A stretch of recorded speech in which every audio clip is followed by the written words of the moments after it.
ఈ program Joyce Meyer Ministries partners మరియు friends ద్వారా స్పాన్సర్ చేయబడింది.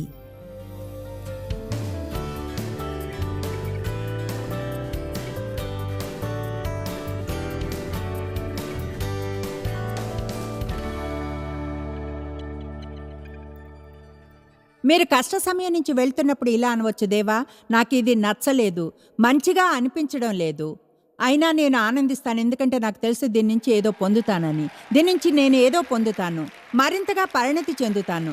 ఇది మొదలైనప్పటికంటే ముగిసినప్పుడు నేను మరింతగా తెలుసుకుంటాను. వీటిని మీరు పైకి గట్టిగా అనాలని ప్రోత్సహిస్తున్నాను. ఇలా అనడం మంచిది. బాధగా ఉంది దేవా, నాకు నిజంగా సహజ మనిషిగా ఇక్కడ ఉండాలనుకోను, కానీ నీ దగ్గర పథకం ఉందని తెలుసు, నాలో ఏదో మంచిని చేస్తావని నాకు తెలుసు. తర్వాత సరైన సమయం వచ్చినప్పుడు నా పరిస్థితిని మారుస్తావు. మీరలా చేసేలా నేను చేయగలనంటారా? అలాంటివి పైకి గట్టిగా చెప్పేలా మీరు చెప్పినప్పుడు, గట్టిగా మాట్లాడినప్పుడు దేవుని వాక్య ప్రకారంగా దేవుడు మీరు చేయాలన్నట్లుగా అది మీ ఫీలింగ్స్ని మారుస్తుంది, అలాగే మీ మనస్సుని కూడా. లేదా అలాగే మీ ఫీలింగ్స్తో పాటు ఆలోచించాలనుకున్నది ఆలోచిస్తూ కూర్చోండి. 1 పేతురు 3వ అధ్యాయం. మీరు ఒకవేళ నీతి నిమిత్తము శ్రమపడినను మీరు ధన్యులే. సంతోషంగా చూసి అసూయపడేలా. వారి బెదిరింపునకు భయపడకుడి, కలవరపడకుడి. విరోధము చేత మీరు ఒకవేళ మంచిని చేసి దానికై శ్రమపడినా కూడా. ఇప్పుడు చూడండి, నా తల గిరగిరా గిరగిరా గిరగిరా తిరుగుతుంది. దీనిలో ఏదో అలోపం ఉంది, దీంట్లో ఏదో తప్పు ఉంది. నేను కానీ మంచిని చేస్తే మంచి ఫలితం రావాలి, మంచిని చేస్తే బ్లెస్ చేయబడాలి.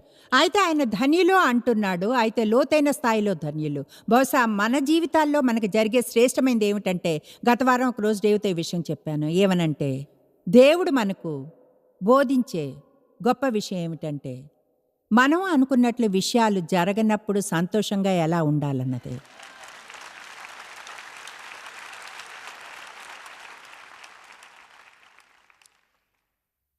మత్తయి 5వ అధ్యాయంలో యేసు నుంచి మనకు ప్రసిద్ధమైన ప్రసంగం ఉంది, కొండ మీద ప్రసంగం, లేదా ఉండవలసిన వైఖరులు. ఉండవలసిన వైఖరులు. అయితే నేను వాటిని బీ యాటిట్యూడ్స్ అంటాను. BE/యాటిట్యూడ్స్.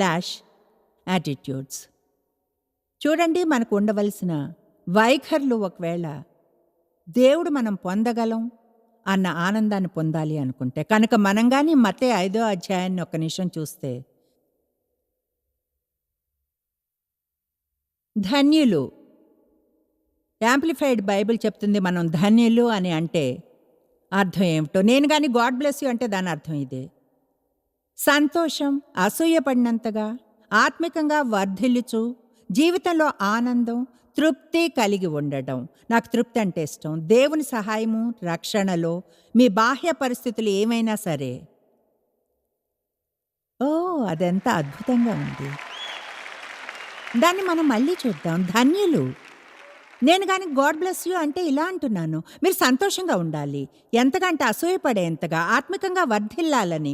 గమనించారా? అది నా బ్యాంక్ అకౌంట్ని గురించి మాట్లాడడం లేదు. జీవితంతో, మన జీవితంలో ఏం జరుగుతున్నా సరే దేవుని సహాయం మరియు రక్షణలో తృప్తి, ఆనందం గురించి.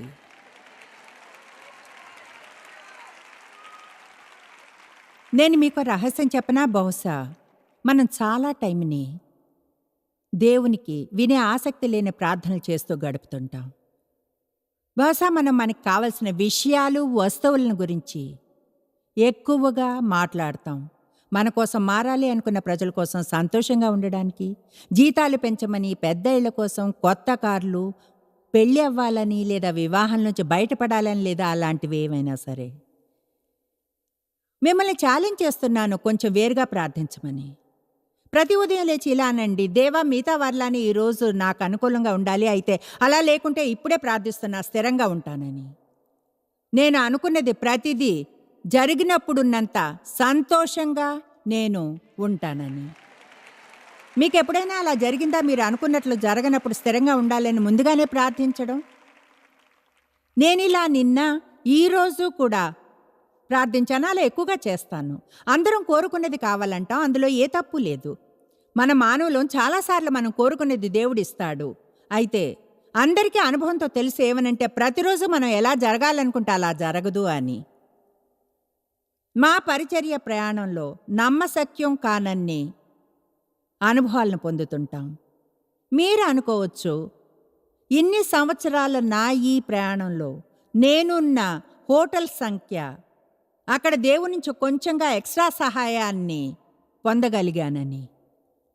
అంటే కొన్ని హోటల్స్లో అన్నీ సరిగ్గా వర్కౌట్ అయ్యేవి. అయితే కాదు, మళ్ళీ ఇంకోసారి ఇక్కడ ఆల్బనీలో.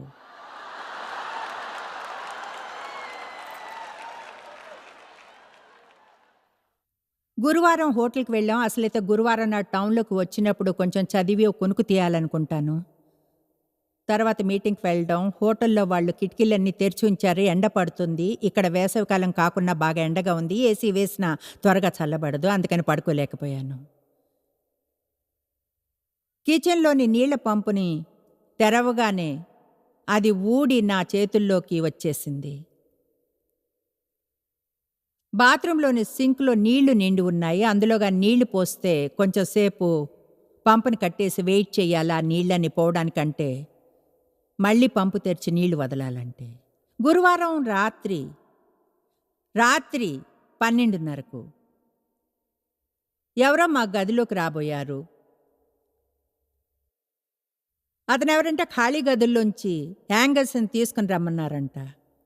మా గదికి తాళం దానికి వేసింది. అతను దాన్ని తీసినప్పుడు పెద్దగా సౌండ్ వచ్చింది. డేవ్ వెంటనే మంచం మీద నుంచి దూకి తలుపు దగ్గరికి వెళ్ళి అన్నారు, ఎవరు నువ్వు, ఏం చేస్తున్నావు, అసలు ఈ గదిలోకి ఎందుకు రావడానికి ట్రై చేశావు, ఎవరు నువ్వు, నీకేం కావాలి? అతను ఇలా అన్నాడు. గది ఖాళీగా ఉందనుకున్నాను. అయితే చూడండి, అప్పటికే మేమంతా లేచిపోయి ఎలా ఉన్నామంటే, మేమెప్పుడూ రిసెప్షన్లో చెప్తాము, మా గదికి ఫోన్ కాల్స్ ఇవ్వద్దని. మీరు అర్థం చేసుకోగలరు, తెలియదు ఎవరెవరు ఫోన్ చేయడానికి ట్రై చేస్తారు, ఎన్నిసార్లు చేయాలనుకుంటారు. నాకు కొంచెం రెస్ట్ కావాలి, స్టడీ చేస్తానని అనుకోరు. ఆయన ఓ కునుకు తీసి శుక్రవారం నాడు బాగా పడుకున్నాను, ఫోన్ మోగడం మొదలైంది.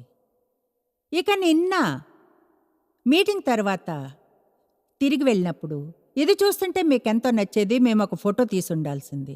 ఇలా మాకు జరుగుతుంది, చెప్పలేని అలా ఎన్నిసార్లు జరుగుతుందో. వాళ్ళు కీ కార్డ్ని మార్చేశారు, మేము రూమ్లోకి వెళ్ళలేకపోయాం. రూమ్కి అద్దె కడుతున్నా సరే మేము రూమ్లోకి వెళ్ళలేకపోయాం. సరే, వాళ్ళు వెళ్ళి మాస్టర్కి ఉండే ఒకతన్ని తీసుకుని వస్తే అతని దగ్గరున్న కీ కూడా పనిచేయలేదు. మేమంతా అక్కడున్నాం, నేను, డేవ్, మా అడ్మినిస్ట్రేటివ్ అసిస్టెంట్ అక్కడే హోటల్ హాల్లో తిరుగుతూ, తర్వాత నేల మీద కూర్చుని, అంటే ఇక్కడ గొప్ప మీటింగ్ చేసి అందరూ చప్పట్లు కొట్టి ఆనందించి తిరిగి వెళ్ళినప్పుడు బహుశా అది దేవుడు నాకు తెలియచేయడమే. ఏమనంటే, గుర్తుంచుకో నువ్వెవరివో, ఎక్కడి నుంచి వచ్చావో అన్నది. కొంచెం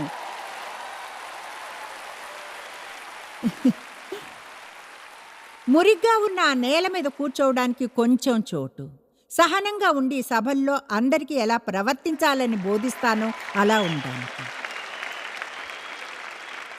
కమాన్.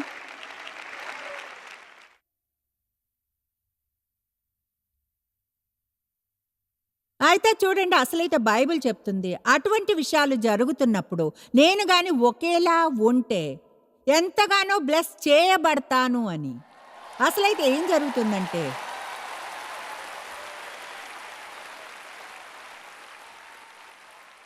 మీరు అలా చేయగలిగినప్పుడు మీ వైఖరి అపవాదికి ఒక సందేశాన్ని బోధిస్తుంది. నువ్వు ఓడిపోయావు, ఇంకొకసారి నన్నేం చేయలేకపోయావు.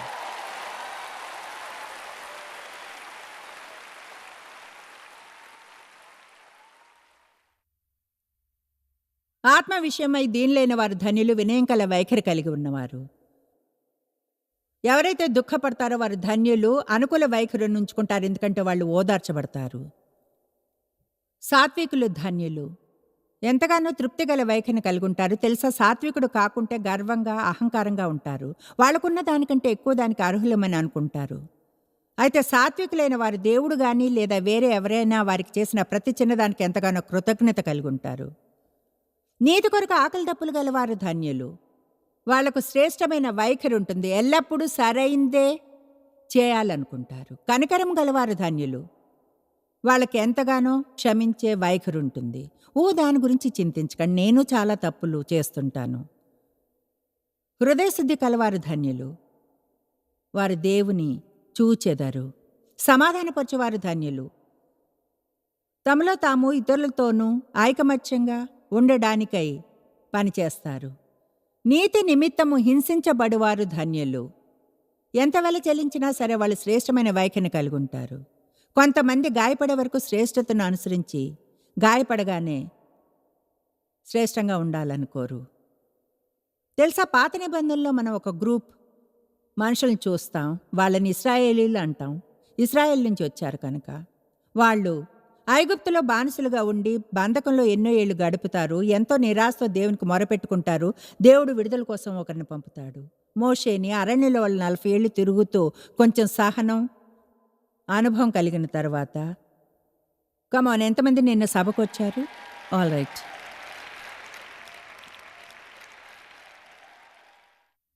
మోషే వారిని విడిపించాడు. దేవుడు గొప్ప అద్భుతాలను చేశాడు. ఎర్ర సముద్రాన్ని చీల్చాడు. వాళ్లకు ప్రతిరోజు ఆకాశం నుంచి మన్నా కురిసేది. ఎన్నో అద్భుతాలు, బండ నుంచి నీళ్ళు రావడం, అటువంటి విషయాలన్నీ.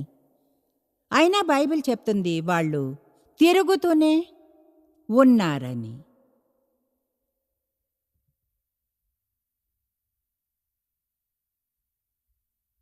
అసలైతే కేవలం 11 రోజుల ప్రయాణం వారు మాత్రం 40 ఏళ్ళు అరణ్యంలో తిరిగారు.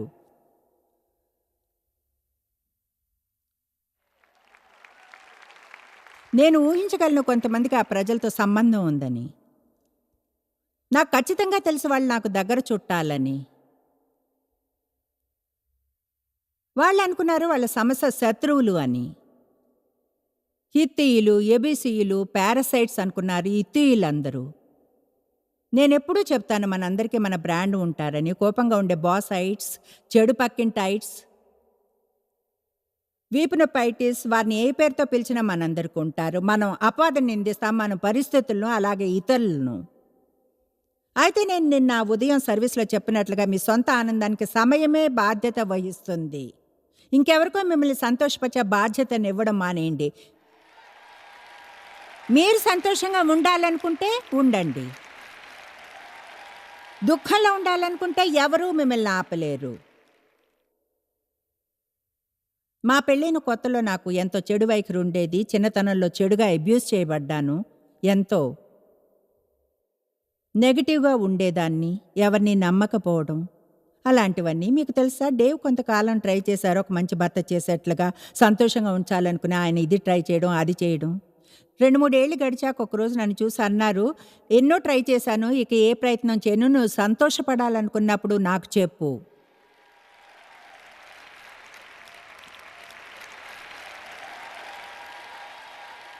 మీకో రహస్యం చెప్పనా? మీరు కొన్ని సంబంధాల్లో ఉన్నారు, ఒకే విషయాన్ని చెప్పాల్సి వస్తుంది. ఎందుకంటే మీరు వారి చుట్టూ ఎంతో ఆశగా చాలా కాలంగా వారిని సంతోషపరచాలని చూస్తున్నారు. అయితే వాళ్ళు ముందే సంతోషంగా ఉండకూడదని నిర్ణయించుకున్నారు. మీరు వారి సమస్య మీద ఆధారపడిపోతారు. వాళ్ళ ఆనందం మీ ఆనందాన్ని తీర్మానిస్తుంది. మీరు ఒక నిర్ణయం తీసుకోవాలి, నేను సంతోషంగా ఉంటాను, నువ్వేం కావాలో చేసుకో.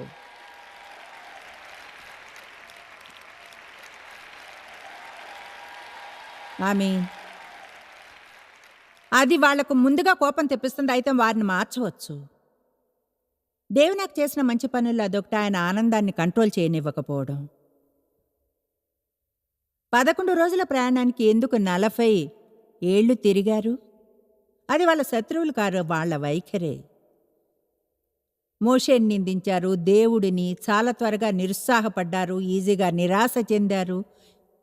ఎంతో అసహనం, ఎప్పుడు ఉన్నదానికంటే ఎక్కువ పొందాలనుకున్నారు. కృతజ్ఞత లేదు, మంచితనం లేదు. తెలుసా, మనం కానీ మంచిని చేస్తే చివరికి మంచి ఫలితం వస్తుంది. ఆశ్చర్యం వేస్తుంది, మంచిని చేయాలని అనుకోని వారు బ్లెస్ చేయబడ్డ వారి పట్ల చెడు వైఖరి ఉంచుకోవడం చూస్తే. ఎందుకంటే వాళ్ళు మంచిని చేశారు. చూడండి, చివరికి నన్ను చూసి అసూయపడే వారిని చూసి విసుగొచ్చింది. దీన్ని చూసి, దాన్ని చూసి, ఇంకేదో చూసి అసూయపడ్డాం. చివరికి ఇలా అనుకోవడం ఆరంభించాను. ఏమన్నా తెలుసా? ఎవరికో ఉన్నది కోరుకోకూడదు. దాన్ని పొందడానికి వాళ్ళు చేసింది చేయడానికి ఇష్టపడినంత వరకు.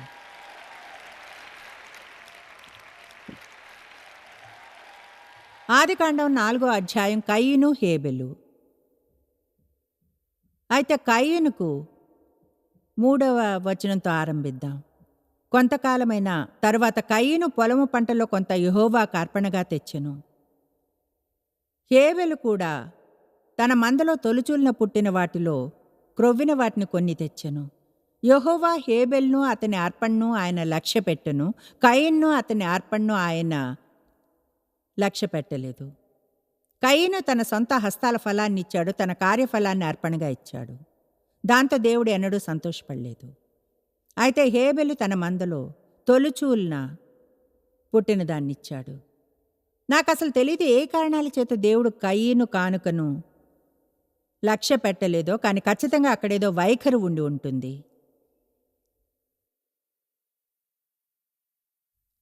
కయీన్ను అతని అర్పణను 5వ వచనం ఆయన లక్ష్య పెట్టలేదు, గౌరవంగా చూడలేదు.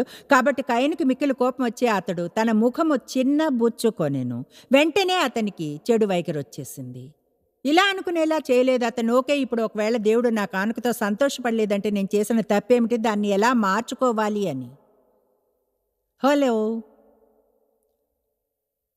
ఒకవేళ నా జీవితంలో పనులు జరగకుంటే అప్పుడు నేను దేన్ని చూడాలి? ఎప్పుడు మనం ఇలా అంటాం, అది నీ తప్పు, నీ తప్పు, నీ తప్పు, నీ తప్పు, నీ తప్పు. మీరు కానీ నా వాక్యంలో ఉంటే సత్యాన్ని తెలుసుకుంటారు. యేసు అన్నాడు, ఆ సత్యమే మిమ్మల్ని విడుదల చేస్తుందా? అయితే అది మీ భర్తను గురించిన సత్యమో లేక మీ పిల్లలదో, పేరెంట్స్తో, పక్కింటి వాళ్ళదో చేయదు. అది మీ గురించి దేవుడు తెలియచేసిన సత్యమే.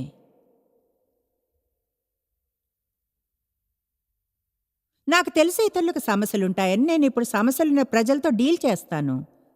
ఖచ్చితంగా వాళ్ళు మారాల్సిన అవసరం లేదని చెప్పడం లేదు, కానీ వారిని గురించి ఏమీ చేయలేను. ఏదైనా మార్పు ఎవరిలోనైనా చూడగలను అంటే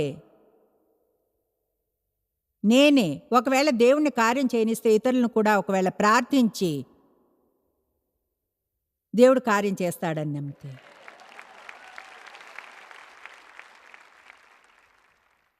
ఓకే, 6వ వచనం. ఏమో దేవుడు దీన్ని మీకు చెప్పాలనుకుంటున్నాడేమో, లేదా టీవీ చూసేవారికి.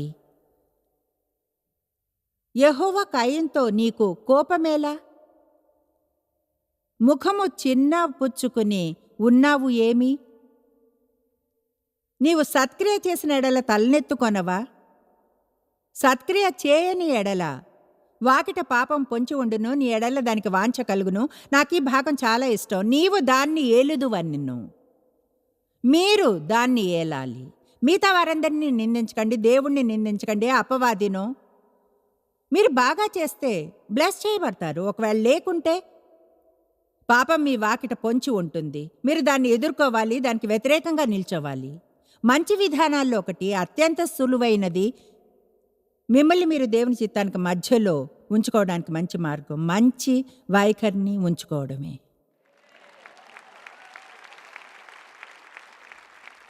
అత్యంత ముఖ్యమైన వైఖరిలో కొన్ని ఏమిటి? బహుశా నా ఉద్దేశంలో అత్యంత ముఖ్యమైనది ఎల్లప్పుడూ దయగల వైఖరిని ఉంచుకోవడమే.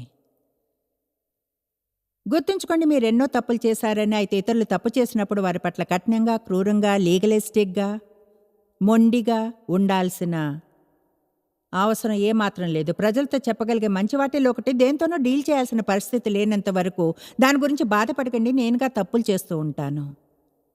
మీకు తెలుసా, ప్రజలు తప్పు చేసినప్పుడు ఏం చేయాలో తెలుసుకున్నాను. నేను ఎల్లప్పుడూ తిరిగి వారి వద్దకు తప్పకుండా వెళ్ళేలా చూస్తానా, అదనపు మైలు వెళ్తాను. వాళ్ళు ఒకవేళ సారీ చెప్పినా కూడా వాళ్ళ పట్ల నా బాధ్యత అగ్రెసివ్గా ఉన్నా ఏమిటంటే వాళ్ళు తెలుసుకోవాలి నేను దాని గురించి బాధపడడం లేదని. కొన్నిసార్లు ఎవరైనా బాధపడడానికి ఏదైనా చేసి అంటారు, ఐఎమ్ సారీ. మనం ఎలా అంటే యా ఓకే, తర్వాత వెళ్ళి గిల్టీగా ఫీల్ అవుతారు, దాని గురించి చింతిస్తారు. ఎప్పుడు మంచిదే మనం ఫోన్ చేసి ఇలా అంటే మీరు తెలుసుకోవాలని చేసే ఈ విషయం గురించి పట్టించుకోవద్దు. నేనున్న ఇప్పటి అధికారపు హోదాలో నాకు తెలుసు, ప్రజలు నా ముందు ఆహో ఓహో అన్న వాళ్ళు చేయకూడదు ఏదో చేసి తర్వాత ఎక్కువ చెడుగా ఫీల్ అవ్వచ్చు. కనుక నేను అదనపు మైలు వెళ్తాను ఫోన్ చేసి ఇలా అనడానికి, హే పర్వాలేదులే, నా జీవితంలో నేను తప్పులు చేశాను, దాని గురించి బాధపడకండి. దయగల వైఖరిని ఉంచుకోండి. నన్ను నమ్మండి, నేను పుట్టినప్పుడు ఆ వైఖరితో పుట్టలేదు, దాన్ని వృద్ధి చేసుకున్నాను. మీరు మంచి వైఖరులను వృద్ధి చేసుకోవచ్చును. పర్సనాలిటీలు, టెంపర్మెంట్లు ఉంటాయి. నిజంగా మనకున్న దేవుడిచ్చిన టెంపర్మెంట్ ఫలితమే మన వ్యక్తిత్వం. తర్వాత మన జీవితపు మొదటి కొన్నేళ్లలో మనకు జరిగే విషయాలే, దాన్ని మనం పర్సనాలిటీ అంటాం. మీ పునాది హద్దుగీత టెంపర్మెంట్ మాత్రం మారదు, అయితే మీ వ్యక్తిత్వం మాత్రం ఎప్పుడూ మారి బాగవగలదు. నేను ఎప్పుడూ అగ్రెసివ్గా ఉండే వ్యక్తిని, అయితే నేర్చుకున్నాను ఆ అగ్రెషన్ మధ్యలో ఇతరులపై అధికారం చేయకూడదని. కనుక వేర్వేరు రకాల వ్యక్తిత్వాలు ఉంటాయి. నిజాయితీగా చెప్పాలంటే కొంతమంది కొంచెం ఎక్కువగా ప్రతికూలంగా ఉండే వైపుకి ఒరుగుతారు, కొంతమంది వేరే టెంపర్మెంట్ల కంటే. అంటే మనకు ఆ హ్యాపీ, జాప్పీ, శాంగ్విన్ మనుషులు ఉంటారు. వాళ్ళు కార్ని పార్క్ చేసి బయటకు వస్తారు, అయితే పార్కింగ్ ప్లేస్లో అది ఎక్కడుందో తెలీదు, పెద్ద జోక్ అనుకుంటారు, ఫన్నీగా ఉంటుందని. మీరు అపాయింట్మెంట్ తీసుకుని లేట్గా వెళ్తారు, వాళ్ళేమో వాళ్ళ కారు ఎక్కడుందో తెలియని విషయానికే పార్టీ చేసుకుంటారు. మీరు అనుకుంటారు కొంచెం బాధ్యత తెచ్చుకుని బుర్ర ఉన్న వాళ్ళ ప్రవర్తించవచ్చు కదా.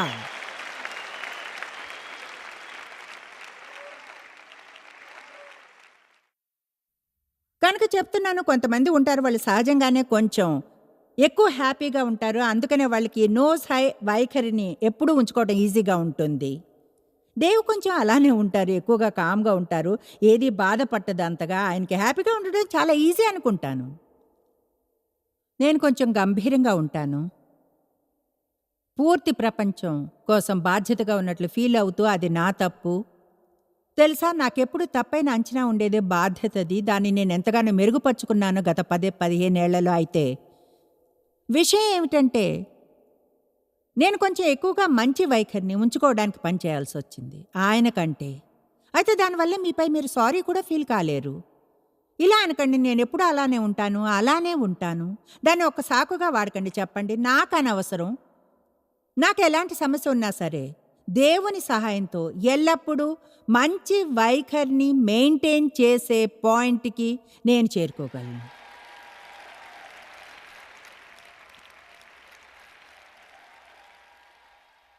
ఒక మంచి వైఖరిని మెయింటైన్ చేయడం ఈజీ, మంచి వైఖరిని తిరిగి పొందడం కంటే.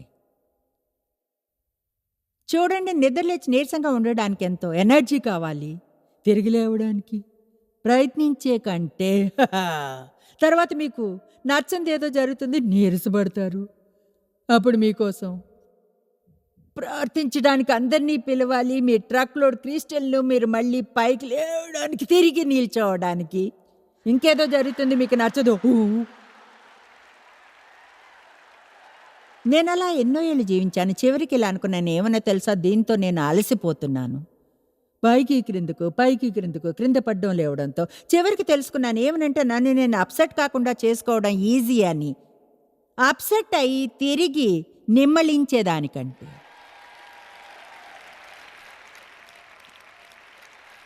ఆమేన్.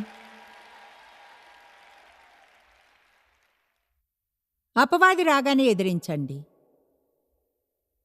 మీ వైఖరే మీ భవిష్యత్తు ప్రవక్త. అదే మీ బెస్ట్ ఫ్రెండ్ లేదా బద్ధ శత్రువు. అదే ప్రజల్ని మన వద్దకు తెస్తుంది లేదా దూరంగా వెళ్ళేలా చేస్తుంది. ఆ మొదటి బలమే తీర్మానిస్తుంది మనం పాస్ అవుతామా ఫెయిలా అన్నది. నిజంగా మన దేవుణ్ణి ప్రీతిపరుస్తున్నామా లేదా అన్నదానికి దానికి ఎంతో సంబంధం ఉంది. చూడండి, ఎప్పుడూ గుర్తుంచుకోండి, మన సమస్య పట్ల మనకుండే వైఖరే మన నిజమైన సమస్య అని. క్రీస్తు యేసు అనుచరులుగా మనం ఆనందించవచ్చును, సమస్యను పరిష్కరించేవాడు మనలోనే నివసిస్తున్నందుకు.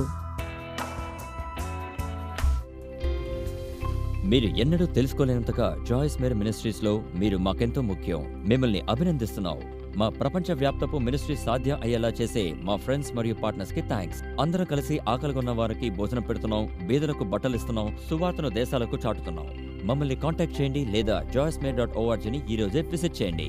మీ ప్రార్థన విన్నపాలను కొరకు అలాగే మరిన్ని సాధనాలను గురించి తెలుసుకోండి. జాయిస్ మేర్ షెడ్యూల్ ని చూసి భాగస్వామిలో భాగమవ్వండి, క్రీస్తు ప్రేమను ప్రపంచమంతటా పంచుకోవడానికి.